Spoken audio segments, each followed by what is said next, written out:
মেঘের আড়ালে ঢেকে গিয়েছে তারারা।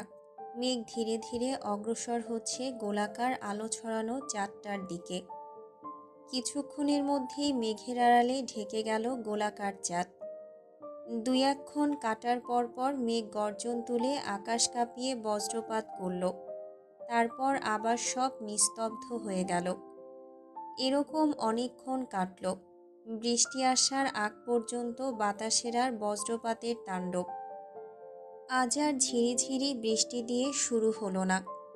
শাসা বাতাসের সাথে বড় বড় ফোঁটা নিয়ে মাটিতে পতিত হলো বৃষ্টি। আর সেই বৃষ্টির ছিটে এসে গায়ে লাগলো ইসরাতের। ইসরাত বৃষ্টি একেবারে পছন্দ করে না। পছন্দ না হওয়ার কারণ আছে। বৃষ্টির পানি গায়ে লাগলে তার 10 মিনিটের ভেতর মাথা ব্যথা শুরু হয়, হাঁচি আর সর্দি কাশি হয়ে যায়। তাই বৃষ্টির ফোঁটা গায়ে লাগতেই বারান্দা থেকে দ্রুত পায়ে রুমে ফিরে আসলো ইসরাত। বারান্দা থেকে বৃষ্টির পানি রুমে ঢুকতে না পারে তাই টেনে লাগিয়ে দিল স্লাইডিং দরজা। নুসরাত বাড়িতে নেই, গত সপ্তাহে ব্রাহ্মণবাড়িয়া গিয়েছে সুরভিকে নিয়ে। নাসির সাহেব প্রথমে একা ছাড়তে রাজি হচ্ছিলেন না। কি নাকি অঘটন ঘটায় ওখানে গিয়ে। এই মেয়ের উপর তিনি নখ পরিমাণ বিশ্বাস করেন না। হয়েছে তো ওনার মতোই, ঘাড়ত্যাড়া, নিজে যা ভালো বোঝে তাই। অন্য সেখানে বুঝিয়ে মরে যাক, ওসব সে শুনবে না। আমি যা বুঝেছি তাই ঠিক, অন্যরা যা বুঝেছে সব ভুল। তাই নাসির সাহেব ছাড়তে চাইছিলেন না। কিন্তু নাছোড়বান্দা নুসরাত ব্রাহ্মণবাড়িয়া যাবে মানে যাবে। একবার যখন ঠিক করেছে সে যাবে, তার মানে সে যাবে ওখানে। হয়তো নিজে যাবে, নয়তো রুহু ওখানে যাবে। নাসির সাহেবকে মানতে না দেখে হাত পা ধরে পুরো একটা দিন লটকে বসে রয়েছিল। আর যাওয়ার পারমিশন না দিলে সে নাসির সাহেবকে বাড়ি থেকে বের হতে দেবে না, এমনকি ওয়াশরুমেও যেতে দেবে না। শেষ পর্যন্ত নুসরাতের ঘাড়তেরামিতে হার মেনে নাসির সাহেব পারমিশন দিলেন তাকে ব্রাহ্মণবাড়িয়া যাওয়ার জন্য। ইসরাত মনে করে যাওয়াই উচিত, এই অসুস্থ পরিবেশ থেকে বের হয়ে বাহিরে কোথাও। এভাবে হসপিটালে দিনরাত পড়ে থাকলে নুসরাত নিজেও অসুস্থ হয়ে যেত। তাই না চাইতো ইসরাতের কথায় নাসির সাহেব একা ছেড়েছেন নুসরাতকে। মেহেরুন্নেসার শরীর আগের মতোই খারাপ, কোনো উন্নতি হয়নি। গত 2 দিনে আরও বেশি অবনতি হয়েছে। তারপরও ডাক্তাররা থেমে যাচ্ছে না। তাদের না থামার জন্য মোটা অঙ্কের একটা অংশ নাসির সাহেবকে খরচ করতে হয়েছে। ইসরাতের সাথে জাইনের আর দেখা হয়নি হসপিটালে সেদিনের দেখা হওয়ার পর থেকে। হসপিটালে লাস্ট দিন জাইনকে রেখেই বাড়ি ফিরে এসেছিল সে আর নুসরাত। লিপি বেগম আর হেলাল সাহেবের সাথে দেখা হয়েছিল হসপিটালের করিডোরে। সাথে ইরহামও ছিল। ইরহামই তাদের দুজনকে পরিচয় করিয়ে দিয়েছে নতুন করে বড় বাবা আর বড় মায়ের সাথে। ইসরাত সুন্দর করে দুজনের সাথে কুশল বিনিময় করলেও নুসরাত তা করেনি। মুখ ঘুরিয়ে রেখে দেয়ালের দিকে তাকিয়ে নির্বিকার কণ্ঠে শুধু হেলাল সাহেবকে সালাম জানিয়েছিল। সেটাও আসসালামু আলাইকুম বলেনি, বলেছিল সালাম আলাইকুম। ইসরাতের সালামের জবাবে হেলাল সাহেব মিছিমিছি হেসে শুধু জিজ্ঞেস করেছিলেন, কেমন আছো মা?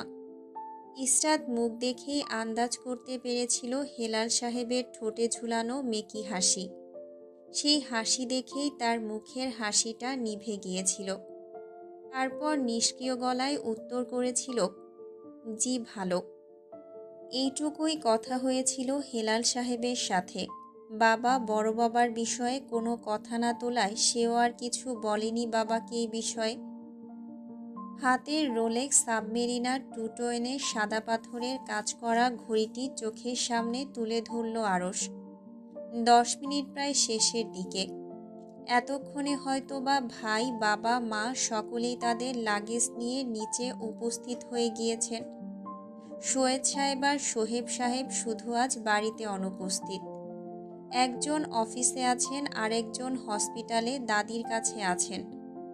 আরশ লাগেজের হ্যান্ডেলে ধরে ধীরে ধীরে টেনে নিয়ে আসলো লাগেজ নিচে।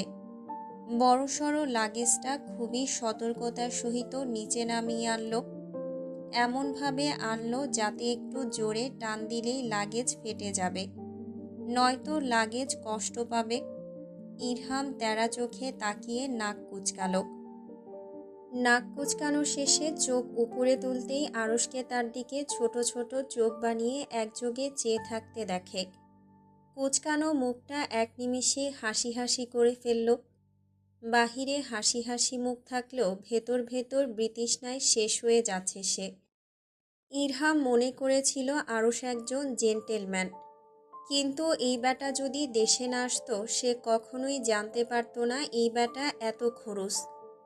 যেদিন দেশে এসেছিল সেদিনই তাকে 5টা চড় মেরে দিয়েছে। কেউ কি দেশে এসেই নিজের ছোট ভাইকে এভাবে থাপড়ায়? কেউ না থাপড়ালেও এই ব্যাটা থাপড়ায়। সামান্য কল না ধরায় তাকে 2টো থাপ্পড় মেরেছিল, আর দ্বিতীয়বার একটা মেরেছিল দৌড় দেওয়ার জন্য। এর পরের 2টো খেয়েছিল একটা ভুল ইনফরমেশন দেওয়ার জন্য, আর আরেকটা নুসরাতের হুডি আর মাস্ক পরিহিত ফটো পাঠানোর জন্য। এখানে ওর কি দোষ? ওই পাগল মহিলাই তো তাকে দিয়ে অ্যাস্থেটিক পিক তোলায়। তার কি দোষ যদি মুখ না বের করে ছবি তোলে? কথাগুলো ভাবতে ভাবতে ইরহামের হাত গালের কাছে চলে গেল। এখনও গালে ব্যথা রয়ে গিয়েছে তার। আহা, 2 দিন মুখ নাড়াতে পারেনি 5টা থাপ্পড় খাওয়ার জন্য, আর সাথে মাংসও খেতে পারেনি। সব মাংস একাই এই 2 ভাই খেয়ে নিয়েছিল। তার মাকেও দেখেছিল কীরকম আদর আপ্যায়ন করে খাওয়াচ্ছিল এদের, যেন নিজের ছেলের বিয়ে দেবে এই পোলাদের সাথে। ইরহামের মুরগির লেগ পিসের কথা মনে হতেই মুখ গোমরা হয়ে গেল। ঝর্ণা বেগম কিভাবে সব মাংসের টুকরা তার 2 চাচাতো ভাইকে ঢেলে দিলেন প্লেটে, আর তাকে এক পিসও দেননি। শুধু 4টা মুরগির হাড় আর একটা মাত্র বুকের অংশ দিয়েছিলেন। কত আশা নিয়ে সে বসেছিল মাংস খাবে বলে। হায় তার কপাল, তার কপালে জুটেছে মুরগির মাত্র 4টে হাড়, আর এক টুকরো বুকের অংশ তার তর্জনী আঙুলের মতো ছোট। খাবার না খেতে পেয়ে রোগা হয়ে যাওয়ার জন্য তার 2টো গার্লফ্রেন্ডও ভেগে গিয়েছে। হায় কপাল, জীবনটা বেদনার হয়ে গেল। নিজের চিন্তা পাশে ফেলে সামনে তাকাতেই দেখল হেলাল সাহেবের লাগেজের চেন খোলা হচ্ছে। ইরহাম ভেবে নিল কি বের হবে এখান থেকে। তার চোখে ভাসল নুসরাতের হাতে থাকা মোবাইলের মতো দেখতে 7-8টা আইফোন, আর সাথে 10-12টা চকলেট বক্স। ইরহাম আরও ভাবল বিভিন্ন ব্র্যান্ডের পারফিউম, মানিব্যাগ, ল্যাপটপ, জুতা, কাপড় ইত্যাদি ইত্যাদি। যখন চিন্তা শেষ হলো তখন হাসি হাসি মুখ নিয়ে চোখ নিচের দিকে নামায়, আর তখনই তার হাসি হাসি মুখ নিমেষে আধারে ঢেকে গেল। লাগেজের ভেতর তার চিন্তা ভাবনা করা কোনো জিনিসই নেই, শুধু ঔষধ আর ঔষধ। গিফট দেখার জন্য আনচান করা মনটা ফুস করে নিভে গেল। মুখটা প্যাঁচার মতো করে চারিদিকে চোখ ঘুরালো। না, কেউ নেই তার দিকে তাকিয়ে। কেউ একবার তাকিয়েও দেখছে না তার দুঃখী মুখটা। আহা, এই জীবনটাই বৃথা। এসব কে নিয়ে আসে বিদেশ থেকে? নিজের মনের প্রশ্ন মুখ ফুটে আসলো। মৃদু কণ্ঠে ইরহাম জানতে চাইল, এইসবই নিয়ে এসেছেন, আর কিছু আনেননি? ইরহামের গোমরা মুখের দিকে তাকিয়ে হেলাল সাহেব অধর প্রসারিত করে হেসে জিজ্ঞেস করলেন, আর কি নিয়ে আসবো? এগুলো দিব বলেই তো সবাইকে এখানে ডেকে নিয়ে আসছি। পছন্দ হয়নি? হেলাল সাহেবের প্রশ্নের ভেতরে কান্নায় ফেটে পড়া ইরহাম হে হে করে হেসে উঠল। তার কান্নাও আসছে আবার হাসি। এরা কারা? কোথা থেকে এসেছে? ঔষধ আবার কার পছন্দ হয়? তাদের বাড়ির মানুষ কি সব অসুস্থ, যে বড় বাবা বিদেশ থেকে টেনে নিয়ে এসেছেন ঔষধ? পেটের ভেতর খিল মেরে কথাগুলো আটকে রাখল। আজ তার ভাই নুসরাতকে বড় মিস করল এই বাড়িতে। তার ভাইটা থাকলে বলতো, এসব কে নিয়ে আসে? ফ্রান্স থেকে ফিরে আসা গরিব শ্লোক। দুঃখী মুখ বানিয়ে কথাগুলো বহু কষ্টে চেপে গিয়ে বলে ওঠে, জি, অনেক পছন্দ হয়েছে। কিন্তু এসব কে নিয়ে আসে বিদেশ থেকে টেনে? গলার নিচে আটকে থাকা কথাটা মুখ ফসকে বের হয়ে গেল। কথাটা বের হতে দেরি হলো, সৈয়দ বাড়ির দুই কর্ত্রীর রাঙানো চোখ তার দিকে পড়তে দেরি হলো না। মার চাচির ধমকি দেওয়া চোখে তাকানো দেখে কথা পাল্টে নিল ইরহাম। হে হে করে হেসে বলে উঠল, স্লিপ অফ টাং হয়ে গিয়েছে। আসলে আমার মনের ভেতর এই কথা ছিল, তাই মুখ ফসকে বের হয়ে গিয়েছে। আবার সত্যি কথা বলে দেওয়াতে ইরহাম জিভ কাটে। আবার সত্যি বলে দিয়েছে সে। পরপরই আবার নিজের সততা দেখে আবেগে আপ্লুত হয়ে পড়ে। মা চাচির দিকে তাকায় না। দেখা গেল একজন ঝাড়ু হাতে আর অন্যজন নিজের পায়ের জুতো হাতে দাঁড়িয়ে আছেন। তাই নিজেকে শুধরে নিয়ে মোলায়েম কণ্ঠে বলে ওঠে, আমি বলতে চাইনি ওভাবে। ইরহামের কথায় কান্না দিয়ে হেলাল সাহেব ধীরে ধীরে ওষুধের বক্সগুলো বের করে রাখতে শুরু করলেন। আর ইরহাম চোখ মুখ কুঁচকে বসে রয়। তারপরও মনের ভেতর একটু আধটু আশার প্রদীপ জ্বলে যে আরশ ভাই আর জাইন ভাইয়ের লাগেজ থেকে কিছু বের হবে। সেই আশা নিয়ে হাঁ করে লাগেজ দুটোর দিকে লোভী চোখে তাকিয়ে থাকে। চোখের সামনে ভাসে নানান রকম জিনিসপত্র। এবার জাইন লাগেজের চেন খোলে। উপরের শাটার সরাতেই ইরহামের চোখ বের হয়ে আসে অক্ষিকোটরের ভেতর থেকে। চোখ গোল গোল করে একবার জাইনার একবার মা চাচিদের মুখ দেখে। এবার রুহিনী বেগম আর ঝর্ণা বেগম সমান অবাক হয়েছেন। আহান আর সুফি খাতুন গিয়েছেন নাসির মঞ্জিলে, তাই তারা এই মুহূর্তে এখানে উপস্থিত নেই। রুহিনী বেগম লাগেজের দিকে তাকিয়ে কথা বলার ভাষা হারিয়ে ফেললেন। একবার ঝর্ণা বেগমের দিকে একবার লিপি বেগমের দিকে বিস্ময় নিয়ে ফিরে ফিরে বারংবার তাকালেন। জাইনের লাগেজ থেকে বের হয়ে এসেছে ডাক্তারি বিভিন্ন প্রকার ইনস্ট্রুমেন্ট, স্টেথোস্কোপ, ল্যাক্রিফুলেট, রেনিউসেনিন। পুরো লাগেজ এসব হাবিজাবি জিনিসে ভর্তি। ইরহামের লোভী হয়ে আসা চোখগুলো এসব দেখে আশা হারিয়ে ঝিমিয়ে গেল। ঠোঁট চেপে ধরে নিজের কান্না আটকে কিছু জিজ্ঞেস করতে যাবে, তার আগেই জাইন জিজ্ঞেস করল, এরকম অদ্ভুতভাবে তাকিয়ে আছেন কেন বৌমা? আমি কি ভুল কিছু নিয়ে এসেছি? আসলে আপনাদের কাছে তো পরার কাপড় আছে, তাই আমার মনে হলো এসব নিয়ে আসলে আপনাদের লাভ হবে। আমি স্টোরে যাওয়ার পর এইগুলো ছাড়া ভালো আর কোনো জিনিস আমার চোখে লাগেনি, তাই নিয়ে আসলাম। পছন্দ হয়নি বৌমার ছোট আম্মু? রুহিনী বেগম ঠোঁট টিপে হাসি আটকালেন। যেখানে সেখানে হেসে দেওয়ার ব্যামো আছে তার। কোনো রকম ঠোঁট চেপে ধরে হাসি আটকিয়ে আওড়ান, হ্যাঁ বাবা, অনেক পছন্দ হয়েছে। ইরহাম তাদের কথার মধ্যে ফোড়ন কেটে জিজ্ঞেস করল, ভাইয়া, আরেকটা লাগেজ নিয়ে আসছিলে না তুমি, ওইটাই কি? জাইন শান্ত চোখ ঘোরায় ইরহামের দিকে। ক্লাম অ্যান্ড কম্পোস্ট গলায় বলে ওঠে, এসব আমার বাসায় পড়ার জিনিস। ইরহাম আরেকটা কথা বলতে নেবে এর মধ্যেই আরশ তার লাগেজ খুলল। সেখান থেকে বের হয়ে আসলো বিভিন্ন ব্র্যান্ডের ঘড়ি। প্রায় 90% ঘড়ি হলো রোলেক্স সাবমেরিনের টুটোয়েনের সাদা পাথরের কাজ করা। ইরহাম হাঁ করে তাকিয়ে রইল। সে একবার দেখেছিল ঘড়িগুলো। এগুলোর প্রাইস প্রায় 2 লক্ষ টাকা। ইরহামের হাঁ করে তাকিয়ে থাকা আরশ দেখল না। সে হাসকি গলায় রাশভারী কণ্ঠে বলল, শপে যাওয়ার পর এগুলো ছাড়া আমার চোখে আর কিছুই লাগেনি, তাই নিজের জন্য কিনে নিয়ে এসেছি এসব। ইরহামের ঘড়ি পাওয়ার আশায় উৎফুল্ল হওয়া মনটা ফুস করেই নিভে গেল। ঠান্ডা থাকা মেজাজ খিচে গেল 1 মিনিটেই। দাঁতে দাঁত চেপে বসে রইল।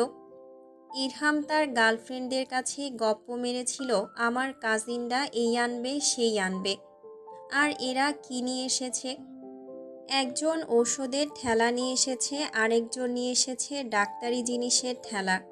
যে একজন বেঁচে ছিল সেই বেটা নিয়ে আসছে ঘড়ি, তাও আবার নিজের জন্য সব। হা! ইরহাম ফুস করে শ্বাস ফেলল। লিপি বেগম কর্কশ কণ্ঠে হেলাল সাহেবকে জিজ্ঞেস করলেন, আপনাকে এসব কে আনতে বলেছে? হেলাল সাহেব উৎফুল্ল কণ্ঠে বললেন, আমি জাইনের কাছে সাজেশন চেয়েছিলাম। তোমার ছেলেই তো আমায় এসব আনার জন্য সাজেশন দিল। বলল এইগুলো নিয়ে আসলে রোহিণী, ইরহাম, ফুপি, আহানার, ঝর্ণার মুখ হা হয়ে রয়ে যাবে। ইরহাম তেরা চোখে তাকিয়ে মিনমিন করে আওড়ালো, এগুলো দেখেই তো হামুখ হাই রয়ে গিয়েছে, এখন তো আর আটকাচ্ছেই না। লিপি বেগম এবার লাগেজ খুললেন। সেখান থেকে বের হয়ে আসলো বিভিন্ন প্রকার রান্নার জিনিসপত্র, কফি পাউডার, ফ্রাই প্যান, ছোট বড় চামচ, মশলা রাখার কৌটা, খুন্তি, frozen fish, Nutella, chocolate syrup, বোরকা, হিজাব, অর্নামেন্ট ইত্যাদি ইত্যাদি। এই জিনিসগুলো দেখে রুহিণী বেগম আর ঝর্ণা বেগমের চোখ চকচক হয়ে উঠল। মা চাচির চকচকে চোখ দেখে ইরহাম আবার হতাশ হলো। এই পরিবারের উপর সে পুরাই হতাশ।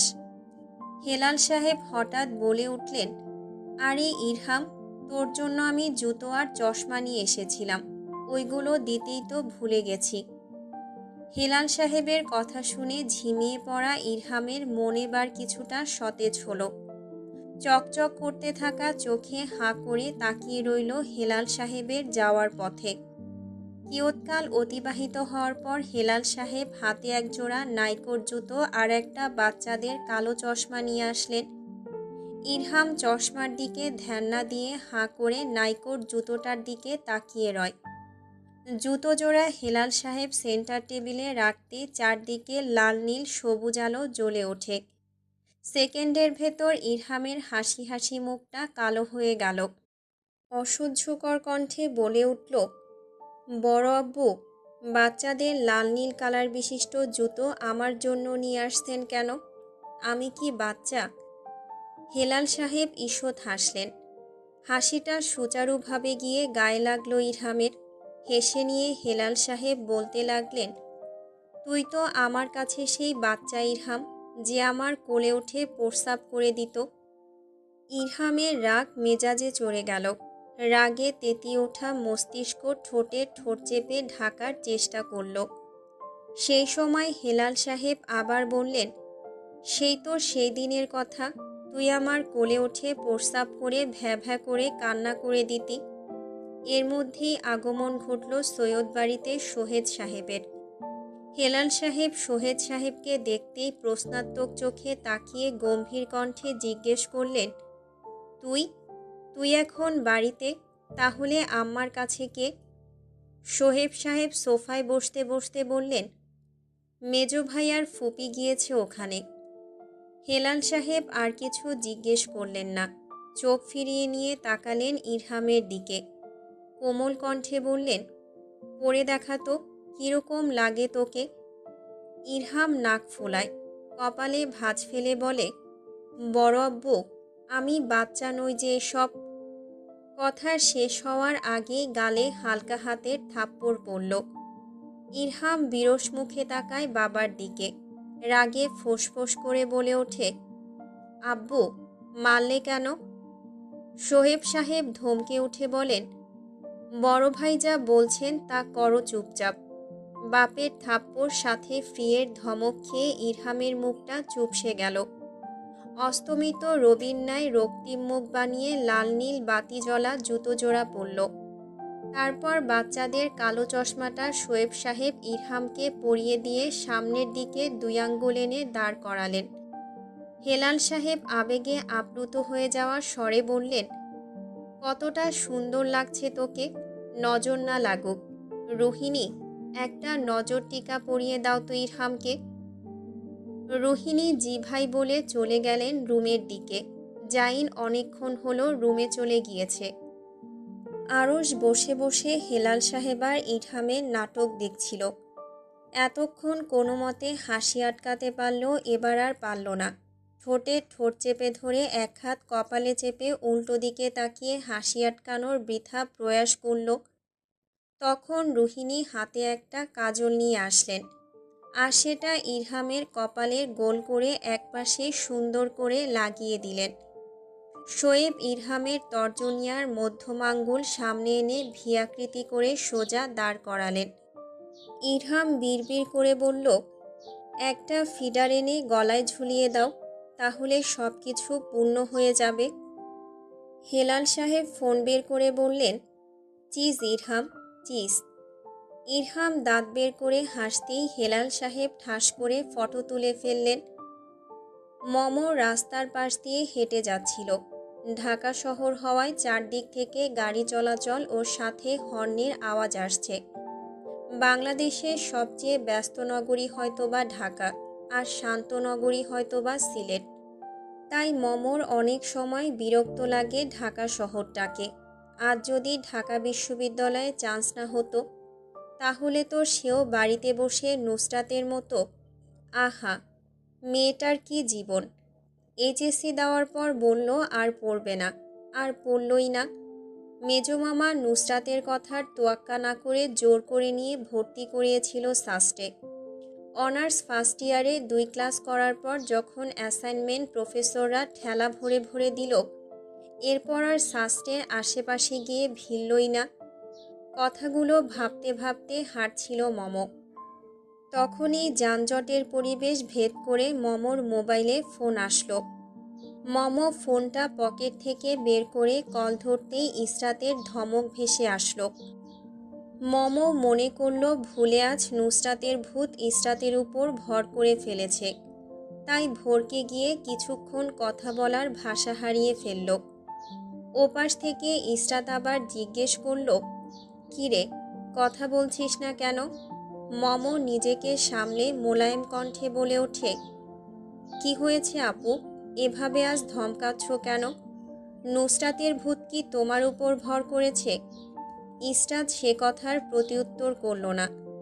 নরম কণ্ঠে জিজ্ঞেস করে, কবে আসছিস বাড়িতে? আম্মু তোর কথা বলতে বলতে আমার কান পচিয়ে ফেলল। আসবি কবে তুই? মম চারদিক থেকে আসা গাড়ির শব্দে একটা কথাও পরিষ্কার শুনল না। তাই তাড়াহুড়ো কণ্ঠে ইসরাতকে বলল, আপু, আমি হোস্টেলে গিয়ে কল ব্যাক করি, এখন একটু বাহিরে এসেছি। তুমি জিজ্ঞেস করলে আমার শরীর কেমন? আলহামদুলিল্লাহ ভালো আছি, পরে কথা বলছি। কথাটা শেষ করে ইসরাতকে কথা বলার সুযোগ না দিয়ে ফোন রেখে দিল মম। সামনের দিকে হাঁটতে হাঁটতে শব্দ করে দীর্ঘশ্বাস ফেলল মেয়েটা। গত 8 ঘন্টা যাবৎ আরশকে সামনে বসিয়ে রেখে হেলাল সাহেব চুপ করে বসে আছেন। আরশও চুপচাপ হেলাল সাহেবের সামনে বসে মোবাইলে কিছু একটা ঘাটাঘাটি করছে। দুজনে আরও কিছুক্ষণ চুপচাপ বসে থেকে সময় অতিবাহিত করলেন। হেলাল সাহেব এবার নিজের গোড়ামি শেকল ভেঙে গলা খাকারি দিলেন। গলা খাকারি দেওয়ার শব্দেই আরশ নিজের বিচ্ছিন্ন হওয়া মস্তিষ্ক বাস্তবতা থেকে সেটা আবার বাস্তবতায় ফিরিয়ে আনল। প্যান্টের পকেটে মোবাইল ঢুকিয়ে রেখে নড়ে চড়ে বসল। 2 হাত কোলে এনে রাখল। গম্ভীর দৃষ্টি স্থির রাখল হেলাল সাহেবের দিকে। হেলাল সাহেব আরশের সরাসরি চোখে তাকানোতে একটু ভড়কে গেলেন। এতক্ষণে সাজানো কথাগুলো মস্তিষ্ক থেকে এক নিমিষেই ধূলিসাৎ হয়ে গেল। হেলাল সাহেব আর চোখে দেখলেন আরশকে। উজ্জ্বল শ্যামবর্ণের মুখটা শক্ত করে রেখে দিয়েছে। পরনে কালো রঙের ওভারসাইজ টি শার্ট আর পায়ের টাকনুর উপর ফোল্ড করে রাখা কার্গো প্যান্ট। মাথায় সাদা রঙের একটা টুপি। মসজিদে যাওয়ার জন্য রেডি হয়েছে হয়তোবা। হেলাল সাহেব নিজের অতর্কিত চিন্তাগুলো পাশে ফেলে দিয়ে নরম কণ্ঠে বললেন, তোমাকে 1 সপ্তাহের জন্য আউট অফ সিলেট যেতে হবে। আরও শক্ত করে রাখা মুখটা আরেকটু শক্ত করে ফেলল। দাঁতের কপাটি চেপে ধরে ধারালো কণ্ঠে পরপর প্রশ্ন ছুড়ে দিল বাবার উদ্দেশ্যে। কেন? আরশকে প্রশ্ন ছুড়ে দিতে দেখে একটু নিজের জায়গা থেকে টলে গেলেন হেলাল সাহেব। একযোগে চেয়ে থেকে নিষ্প্রভ কণ্ঠে বললেন, আমি কোনো কেন টেন উত্তর দিতে পারবো না। তুমি যাচ্ছ মানে যাচ্ছ, এটাই আমার ফার্স্ট অ্যান্ড লাস্ট ডিসিশন। আরশ নিষ্প্রাণ চোখে চেয়ে রইল হেলাল সাহেবের দিকে। শ্যামবর্ণের ধারালো ক্লিনশেপ চোয়ালে হাত দিয়ে হালকা হাতে চুলকে নিল। অব্যক্ত অভিন্নতায় কাঠখোট্টা গলায় গম্ভীর কণ্ঠে জানতে চায়, এটা তো বলবেন কোথায় যাব? কখন থেকে বলেই চলেছেন যাও যাও, কোথায় যাব সেটাই তো বলছেন না। আরশের নিরেট হয়ে যাওয়া শ্যামবর্ণের মুখের দিকে তাকিয়ে হেলাল সাহেব মাথা নাড়ালেন। আনন্দিত কণ্ঠে আওড়ালেন, ব্রাহ্মণবাড়িয়া। আরশের ভ্রুযুগল কুঁচকে গেল। এক পেশে ভ্রু কুঁচকে কপালের মাঝে হালকা ভাঁজ ফেলে ভরাট স্বরে জানতে চাইল, ব্রাহ্মণবাড়িয়া কেন? হেলাল সাহেব মর্মাহত হলেন। এই ছেলে ভুলে গেছে নাকি ব্রাহ্মণবাড়িয়া কার বাড়ি? পিটপিট করে আরশের দিকে তাকিয়ে আওড়ান, তুমি কি ভুলে গিয়েছ তোমার হবু বউ আজকে দেশে আসছে? আগামীকাল তুমি ওদের ওখানে যাচ্ছ। আমি সব ব্যবস্থা করে নিয়েছি। আর ওদেরও বলে দিচ্ছি তুমি ওখানে যাচ্ছ। 1 সপ্তাহ ওখানে থেকে মাহাদিয়ার অনিকাকে নিয়ে আসবে এই বাড়িতে। বুঝেছ আমার কথা, নাকি আবার বুঝাবো? আরও শ্যানা কোনো উত্তর করল না। অনুমতির তোয়াক্কা না করে উঠে দাঁড়ালো বসা থেকে। বড় বড় পা ফেলে বেরিয়ে গেল রুমের বাহিরে। মুখ দেখে বোঝা গেল না ভিতরে কি চলছে বা কি ভাবছে। উপর থেকে দেখে একটু ঠাউর করা গেল না। উজ্জ্বল শ্যামবর্ণের পুরুষালী লম্বাটি মুখটা আরও বেশি গম্ভীর হয়ে পড়েছে। বের হতে হতে যখন দাঁত দিয়ে ঠোঁট কামড়ে ধরল, আলগোছে গালের পাশ দিয়ে ছোট্ট একটা গর্তের সৃষ্টি হলো, যা উজ্জ্বল শ্যামবর্ণের মুখটা আরও বেশি আকর্ষণীয় করে তুলল। নীলম্বরে কৃষ্ণ মেঘ জমেছে। পৃথিবী ধীরে ধীরে মেঘের গুমোট আবহাওয়ায় ডুবে পৃথিবীকে কালো অন্ধকারে ঢেকে ফেলছে। শনশন বাতাসের জোরে গাছপালা এদিক সেদিক হেলছে দুলছে। পার্কের মাটিতে পতিত কাগজ পলিথিন ধুলো বাতাসের বেগে ঘূর্ণিপাক খেয়ে নিজ জায়গার পরিবর্তন করছে। পুরো সেই ধুলো এসে নাকে লাগতেই কবজিতে হাত ঢেকে হাঁচি হাঁচি বলে ওঠে বিষার্ধ মেয়েটি। কবজি থেকে মুখ তুলে তাকাতেই আবারও নাসারন্ধ্রের ভেতর দিয়ে বালির সূক্ষ্মকণা ঢুকতেই আবারও হাঁচি দিয়ে উঠল মেয়েটি। দূরে দাঁড়িয়ে তার সূক্ষ্ম চোখে লক্ষ্য করলেন হেলাল সাহেব। ইসরাত হাঁচি দিতে দিতে হেলাল সাহেবকে ক্রস করে যেতে নেবে পেছন থেকে হেলাল সাহেব ডেকে উঠলেন, দাঁড়াও। রুট পুরুষালীর শক্ত কণ্ঠ শুনে ইসরাতের বাড়ানো পা থেমে গেল। কপালের পাশে ছড়িয়ে ছিটিয়ে থাকা চুল আলগোছে কানের পিছনে গুজে এক পেশে ভ্রু তুলে ফিরে তাকালো পিছনে। ভ্রু একটু কুঞ্চিত করে ইশারা করে জিজ্ঞেস করল, আমি? হেলাল সাহেব কথা বললেন না। ইসরাতকে সোজা দাঁড় করিয়ে রেখে পেছন ফিরে ডেকে উঠলেন ইরহামকে। 2বার নাম ধরে ডাক দিতেই সৈয়দ বাড়ির ফটকের ভেতর থেকে হন্তদন্ত পায়ে বেরিয়ে আসলো ইরহাম। মুখে জিজি বলে ফেনা তুলে হাঁপিয়ে গেল। তারপর হেলাল সাহেবের দিকে প্রশ্নাত্মক চাহনি দিতেই তিনি উদ্বেগহীন কণ্ঠে আদেশ দিলেন, রিনো ক্লেনিল নিয়ে আয়। ইরহাম কোনো প্রশ্ন ছাড়াই যেরকম হন্তদন্ত পায়ে এসেছিল সেরকম হন্তদন্ত পায়ে ফিরে গেল সৈয়দ বাড়ির ভেতর। কিছুক্ষণের মধ্যে হাতে করে নিয়ে আসলো স্প্রেনার। ইসরাত তখনও দাঁড়িয়ে চুপচাপ লক্ষ্য করছিল হেলাল সাহেব ও ইরহামের কাণ্ড কারখানা। ইরহাম হাতের স্পেনার হেলাল সাহেবের দিকে এগিয়ে দিয়ে দৌড়ে বাড়ির ভেতর আবার ফিরে গেল হেলাল সাহেব কোনো কথা বলার পূর্বে। অনীহার সহিত ইরহামের যাওয়ার পথে তাকিয়ে উল্টো দিকে মুখ ফিরিয়ে রেখে ইসরাতের দিকে রিনোক্লেনিলের ছোট্ট স্পেনারটা এগিয়ে দিয়ে কঠোর গলায় বললেন, এই নাও। ইসরাত হাতে নিল না। ঠোঁট টিপে নিজের মনের কথা গুছিয়ে নিয়ে 2 হাত আড়াআড়ি বুকে বেঁধে মৃদুকণ্ঠে জিজ্ঞেস করল, জি কাকে বলছেন? হেলাল সাহেব কপাল কুঞ্চিত করে উল্টো দিকে তাকিয়ে রইলেন। বাড়ানো রিনোক্লেনিল ইসরাত তখনও হাতে নিল না। সেও বুকে হাত বেঁধে শক্ত হয়ে দাঁড়িয়ে রইল নিজ জায়গায়, হেলাল সাহেবের কথা শোনার অপেক্ষায়। হেলাল সাহেব নিজের জায়গায় অটল থেকে বলে উঠলেন, নে, তোকে দিচ্ছি। আমাকে দিচ্ছেন যখন তাহলে উল্টো দিকে তাকিয়ে দিচ্ছেন কেন? আমার দিকে ফিরে তাকিয়ে দেন। ইসরাতের নির্বিকার চিত্তে বলা কথায় হেলাল সাহেব মাথা ঘুরিয়ে তাকালেন এবার ইসরাতের চোখের দিকে। তখনই দুজনের চোখাচোখি হলো। তা নিমিষে ভেঙে দিয়ে ইসরাত নিজের মেয়েলি ডাগর ডাগর চোখগুলো নামিয়ে নিল নিচের দিকে। ভেসে উঠল ঘন কালো পাপড়ি। হেলাল সাহেব ইসরাতের হাতে জোর করে রিনোক্লেনিল পুড়ে দিয়ে বললেন, নাকে দে, তাহলে সর্দি হাঁচি কমে যাবে। ইসরাত মুখ খুলে পুশ করল, কোনো প্রকার কিছু বের হলো না। শক্ত হাতে চাপ প্রয়োগ করতেই স্পেনারের ভেতর থেকে ফুসফুস করে কিছু ওষুধের তরল বের হয়ে আসলো। ইসরাত চারিদিকে ঘুরে বারবার স্প্রে করে দেখতে লাগলো। তখনই হেলাল সাহেব ধমকে উঠলেন, এটা এভাবে নষ্ট করছিস কেন? জানিস এটার দাম কত? ইসরাত প্রশ্নাত্মক চোখ তুলে তাকালো হেলাল সাহেবের দিকে। নিরুদ্বেগ কণ্ঠে জানতে চাইল, কত টাকা? হেলাল সাহেব চোখ মুখ বড় বড় করে বললেন, বাংলার 500 টাকা। ইসরাত হাহা করে হেসে উঠল মাছি তাড়ানোর ভঙ্গিতে। হেলাল সাহেবের কথা উড়িয়ে দিয়ে চারদিকে ভালো করে স্প্রে করে বলল, মাত্র 500 টাকা? ইসরাতের নির্বিকার ভঙ্গিতে তার কথা উড়িয়ে দেওয়া দেখে হেলাল সাহেব চেতলেন ইসরাতের উপর। এক মুহূর্ত বিলম্ব না করে বললেন, তোর কাছে আছে এত টাকা যে বলছিস মাত্র 500 টাকা? কোনোদিন আয় করেছিস 500 টাকা?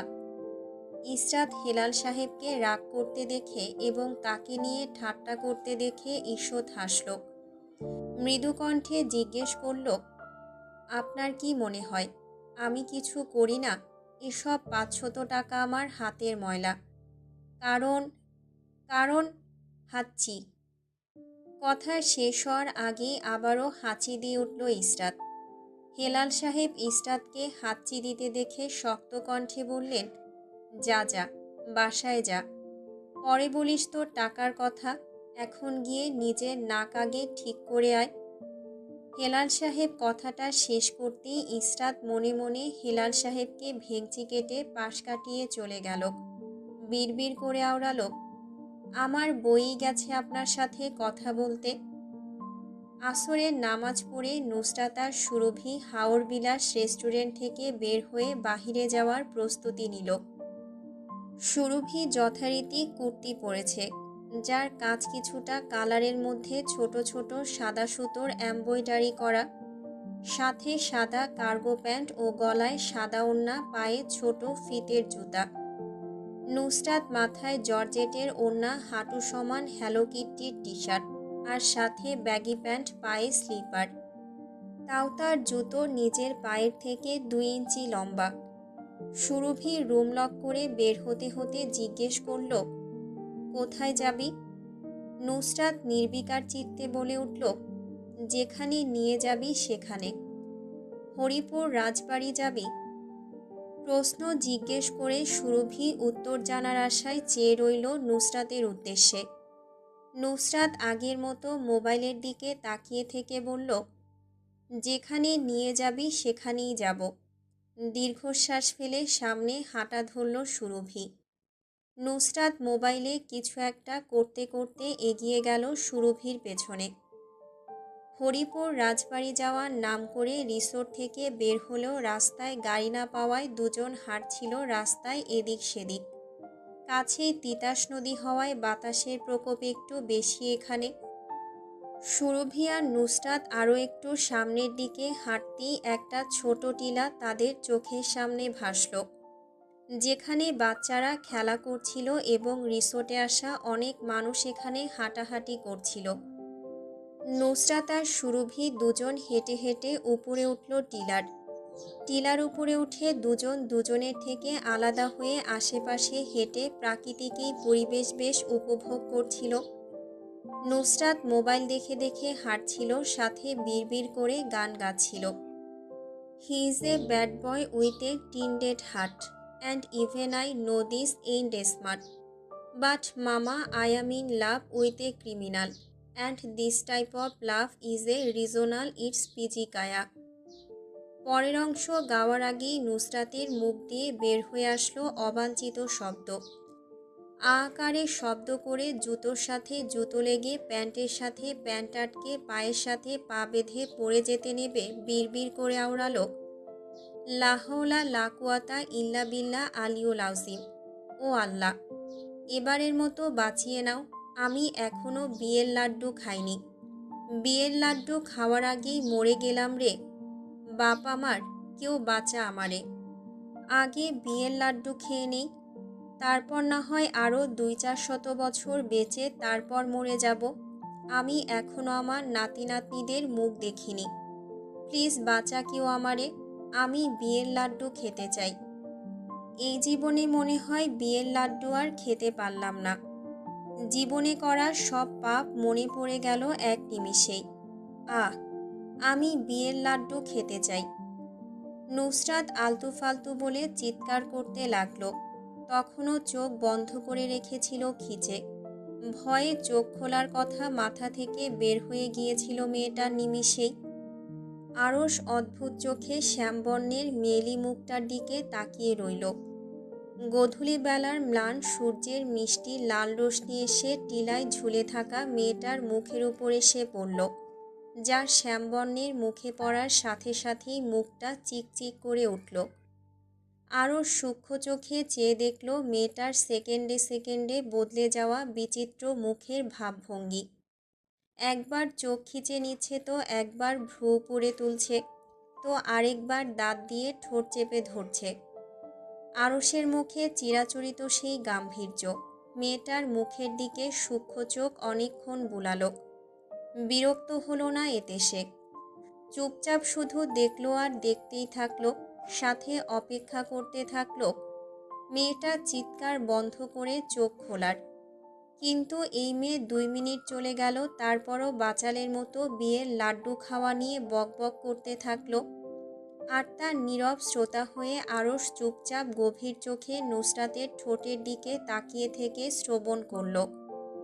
সুরভি একটু দূরে দাঁড়িয়ে কপালে হাত দিয়ে হালকা করে চাপড় মারল নিজের। কোন পাগলে তাকে বলেছিল এই পাগলকে একা ছাড়তে? মানুষের দিকে একবার চোখ বুলিয়ে নিয়ে সুরভি দ্রুত কদমে এগিয়ে আসতে আসতে সতর্ক গলায় দাঁতে দাঁত চেপে ধমকে উঠে বলল, চুপ, একদম চুপ, মরিসনি তুই। আমার মা, মুখ বন্ধ কর, মানুষ তাকিয়ে আছে আমাদের দিকে।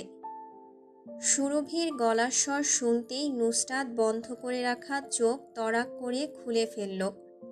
আর তখনই চোখাচোখি হলো কালোমণি বিশিষ্ট একজোড়া পুরুষালী লম্বা পাপড়ির আড়ালে ঢেকে থাকা চোখের সাথে।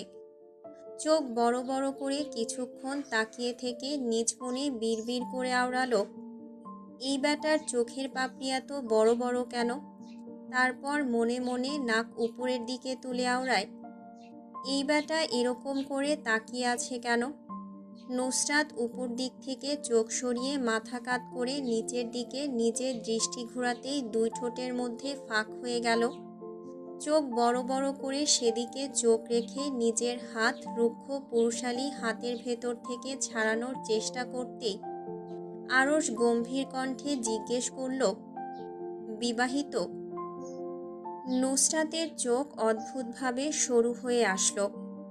মাথা ঘুরিয়ে আরসের দিকে তাকাতে তাকাতে চোখের ২ পাশ কুঁচকে গেল, সাথে মেয়েলি ঠোঁট।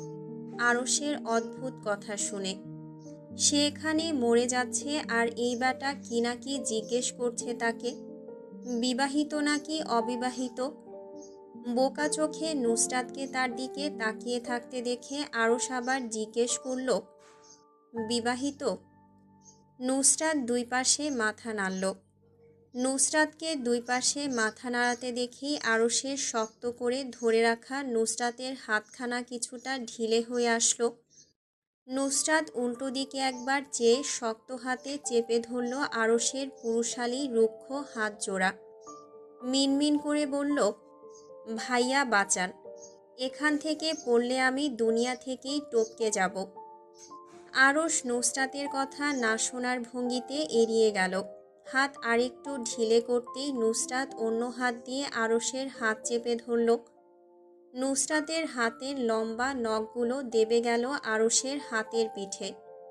ভয়ে জ্ঞানশূন্য নুসরাতের দিকে অবিচল চোখে চেয়ে আরশ বলল, এখান থেকে পড়লে কিছুই হবে না, জাস্ট আপনার দুটো হাড্ডি ভাঙবে, নাথিং এলস। মরে যাবেন না এই আশা রাখতেই পারেন। আরশের গাছাড়া কথায় নুসরাত ভেতর ভেতর রাগে জ্বলে উঠল ফুসফুস করে। তবুও উপরে নিজেকে স্বাভাবিক রেখে নিজের মুখ ব্যাঙের মতো হাঁ করে নিল। আরশের হাত আরও ঢিলে হয়ে আসতেই নুসরাত ভ্যাচকানো মার্কা হাসি দিয়ে আরশকে মানানোর জন্য মাখনের মতো নরম কণ্ঠে বলল, ভাইয়া প্লিজ বাঁচিয়ে নিন। আরশের গাম্ভীর্যপূর্ণ স্বর, ঠোঁটে লেগে আছে অদৃশ্য এক হাসি। চোখ সরু করে জানতে চাইল, আপনাকে বাঁচালে আমার কী লাভ? মাহাদি আরশের পেছন থেকে উকি মেরে নুসরাতের দিকে তাকালো, যে নিচে পড়ার ভয়ে চোখ মুখ কালো করে তাকিয়ে আছে আরশের দিকে। আরশের হাতের মধ্যে নুসরাতের 3টা আঙ্গুল শক্ত করে ধরে রাখা। যদি এদিক সেদিক হয় তাহলে এই মেয়ে আজ দুনিয়া থেকে টপকাবে, নয়তো হাত পায়ের হাড় ভেঙে হসপিটালে কমপক্ষে 1 মাসের জন্য ভর্তি হতে হবে। বাচ্চা মেয়ে, বাঁচিয়ে নে দোস্ত, ওর কাছে তোকে দেওয়ার মতো কিছুই নেই। নুসরাত উপর নিচ মাথা দোলালো মাহাদির কথায় সমর্থন করে। আরশ কথার উত্তর দিল না মাহাদির। নির্লিপ্ত চোখ নুসরাতের দিকে স্থির করতেই নুসরাত মিনতি করে বলে ওঠে, আপনি আমাকে বাঁচালে আমার হাড্ডিগুলো ভাঙা থেকে রক্ষা পাবে, আর আমি এখান থেকে পড়লে দুটো হাড্ডি ভেঙে যাবে, তখন আমার বিয়ে হবে না, আর আমি বিয়ের লাড্ডুও খেতে পারবো না। আর যদি বিয়েও হয় তাহলে আমার জামাই একজন হাড় ভাঙা স্ত্রী পাবে, যার 1 হাত 1 পা অকেজো। আমার বাচ্চারা একজন হাত পা ভাঙা মা পাবে, তারা সমাজে মুখ দেখাবে কিভাবে? ভাবতেই তো আমার বুক কেঁপে উঠছে। আজ আপনি আমাকে বাঁচিয়ে নিলে আপনার এই সাহসিকতার কথা আমি আমার ভবিষ্যৎ বাচ্চাদের বর্ণনা করব। তখন আমার বাচ্চারা নামাজ পড়ে আপনার জন্য দোয়া করবে। আমার একটা বাচ্চাকে দিয়ে আমি লেখালেখি করাবো খবরের কাগজে। তখন আপনার নাম সোনালি অক্ষরে তুলবে খবরের কাগজে আমার না হওয়া বাচ্চা।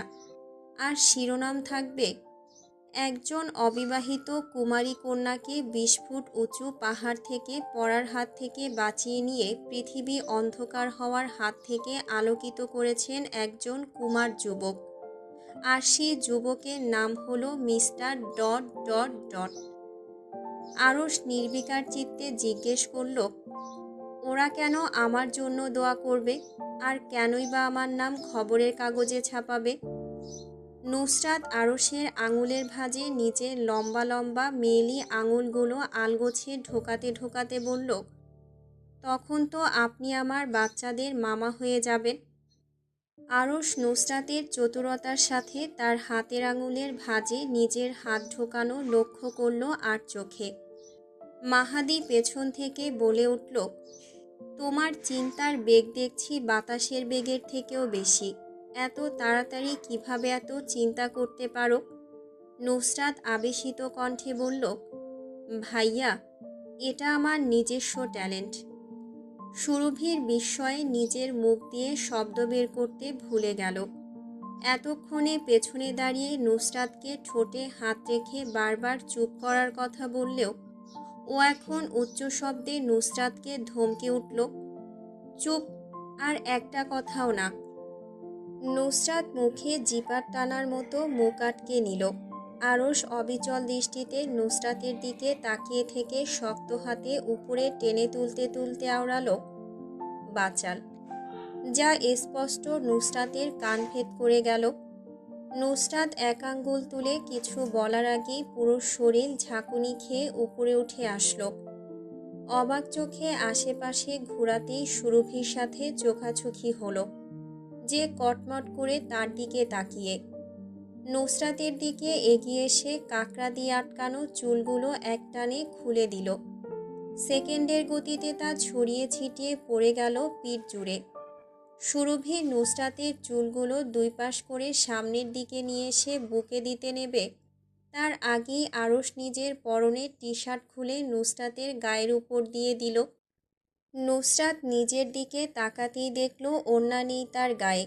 পেছন ফিরে উল্টো নিচের দিকে ঝুঁকতে নেবে আরশ থমকে ওঠে।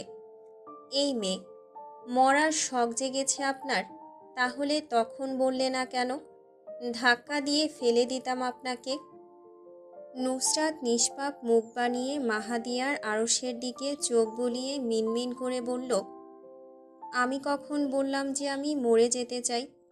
আমি এখনো বিয়ের লাড্ডু খাইনি।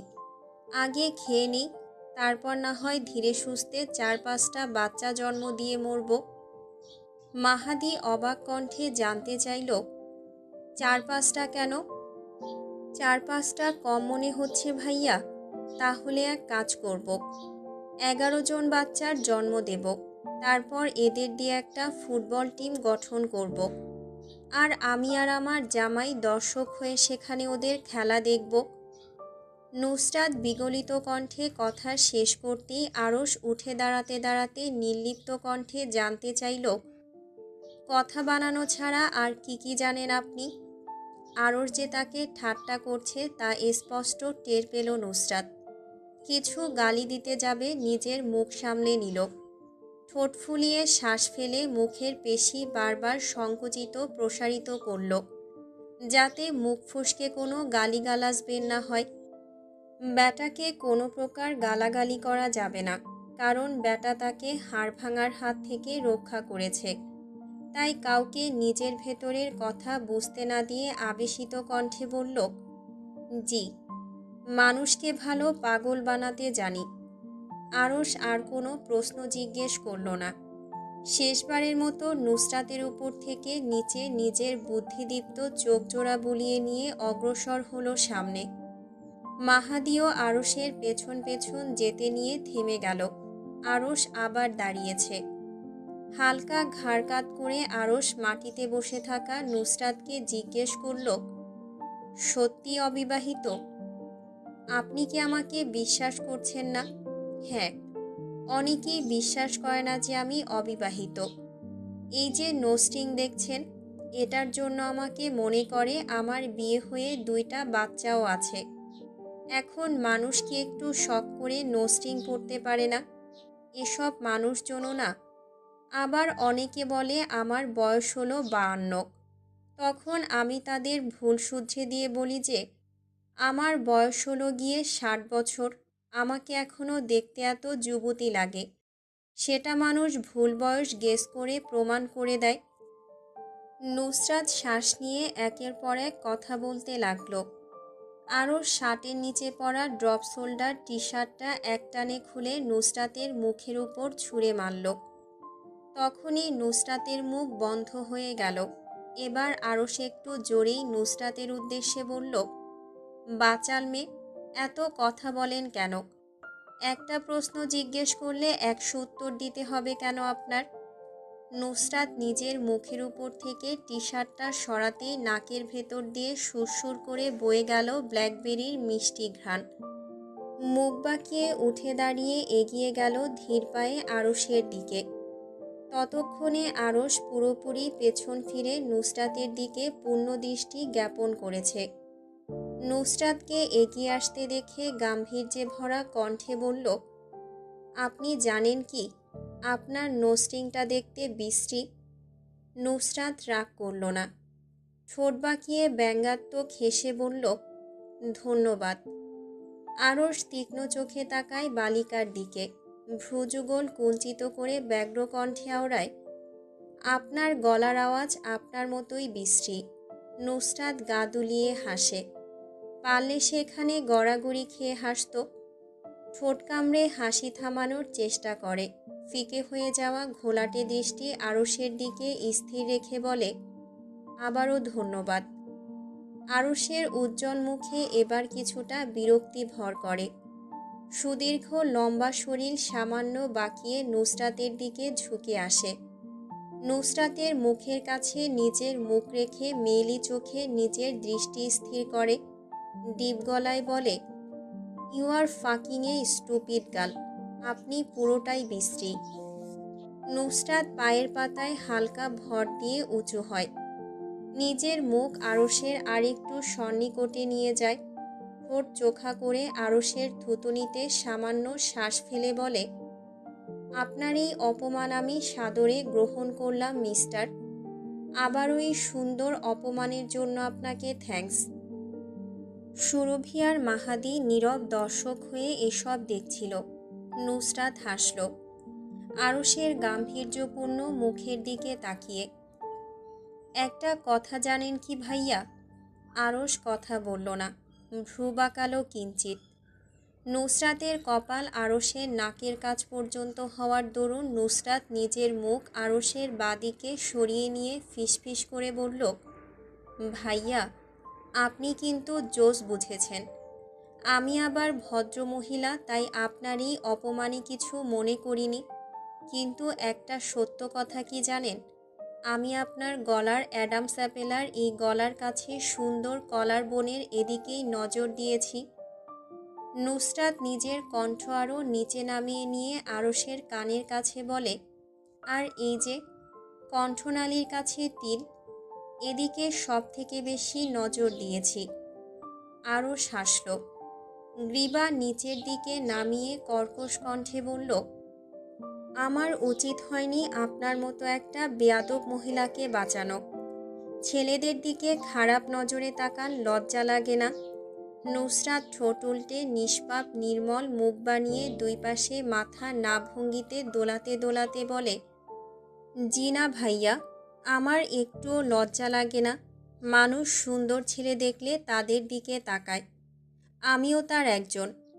মানুষ তো কিছু বলে না, নিজের মনে চেপে রেখে দেয়। আমি শুধু বলে দিই এই আর কি। কি আর ডিফারেন্স আমাদের মধ্যে? বেয়াদব মেয়ে। আরশ কথাটা শেষ করেই রাগী চোখ নুসরাতের মুখে বুলিয়ে দ্রুত কদমে চলে গেল। মাহাদি আরশকে চলে যেতে দেখে আরশের পেছনে দৌড়াতে দৌড়াতে জিজ্ঞেস করল, তুমি কি বলে আমার বন্ধুকে রাগিয়ে দিয়েছ মেয়ে? তুমি মেয়ে বড় বিটকেল তো। নুসরাত হাসল, হৃদয় ভোলানো হাসি। নুসরাতের হাসির মানে খুঁজে না পেয়ে আরশের পেছন পেছন দৌড়ে চলে গেল মাহাদি। সুরভি নুসরাতের এত হাসির রহস্য কি উদ্ঘাটন করতে পারল না। অদ্ভুতভাবে কিছুক্ষণ তাকিয়ে থেকে নিজেও দ্রুত পায়ে রিসোর্টের উদ্দেশ্যে হাঁটা ধরল, নুসরাতকে ওখানে ফেলে রেখেই।